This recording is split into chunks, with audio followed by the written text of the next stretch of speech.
Good evening. मेरा नाम शिवांगत शर्मा है और मेरा नाम अपने लिए मैंने पेन नेम रखा है, उसका नाम मेरा वो नाम है कार्तिक। मैं कविताएं लिखता हूँ और ये मेरा पहली बार है कि मैं कोई कविता प्रस्तुति कर रहा हूँ मंच पर। तो शुरुआत करता हूँ।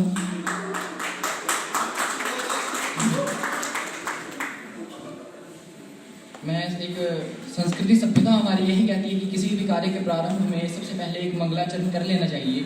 तो मैं संस्कृत स्कूल में पढ़ता हूँ तो मेरा यही गुण, मुझे स्वभाव मेरा यही कहता है कि कर लेना चाहिए मंगलाचरण। तो मैं एक मंगलाचरण पढ़ देता हूँ कि वागर्था विवसं पृक्तौ वागर्थ प्रतिपत्तये जगतः पितरौ वंदे पार्वती परमेश्वरम्।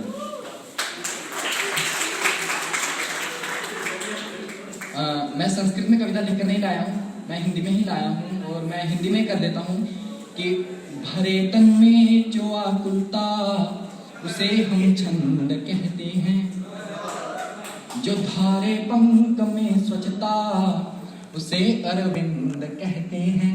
अरविंद माने कमल।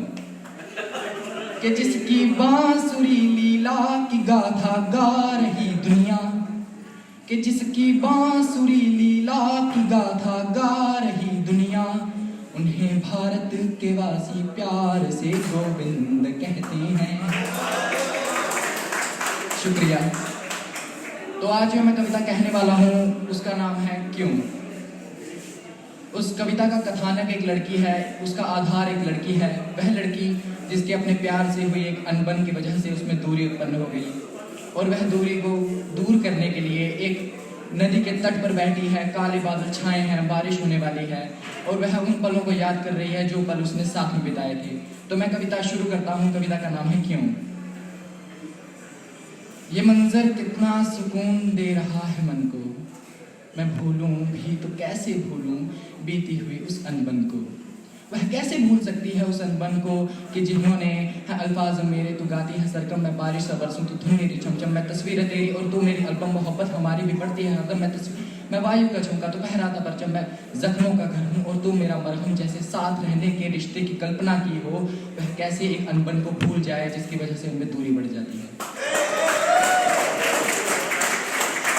शुक्रिया। मैं भूलूं भी तो कैसे भूलूं बीती हुई उस अनबन को।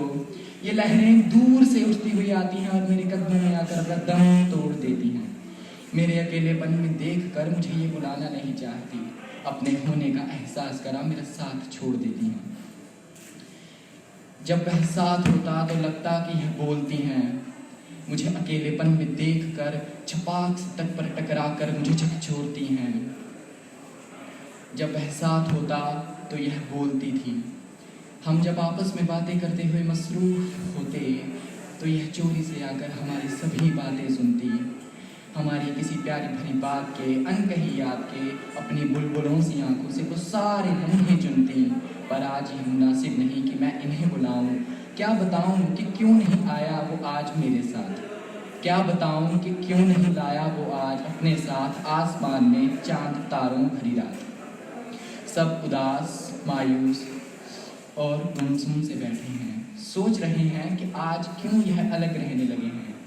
उसे निगाहों में भरकर यादों को चख कर मेरी लहरों के बादलों के आंसू भी बहने लगे हैं।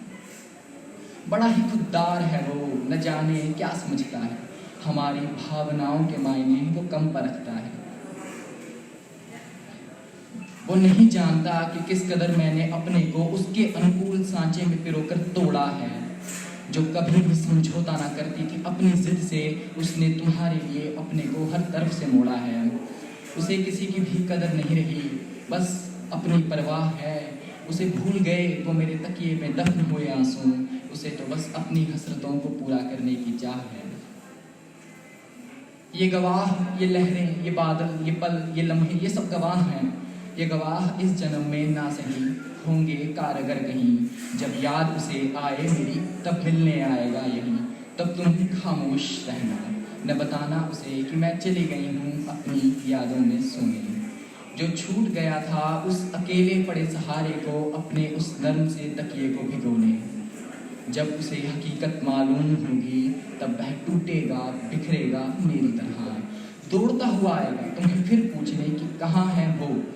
एक दिलबर की तरह, तब तुम बताना कि वह सोने तो गई पर अपने घर नहीं हमारे इस आगोश में, कि वह रोई तो पर अपने तकिए पर नहीं हमारे इस उफनते हुए आगोश में। क्यों?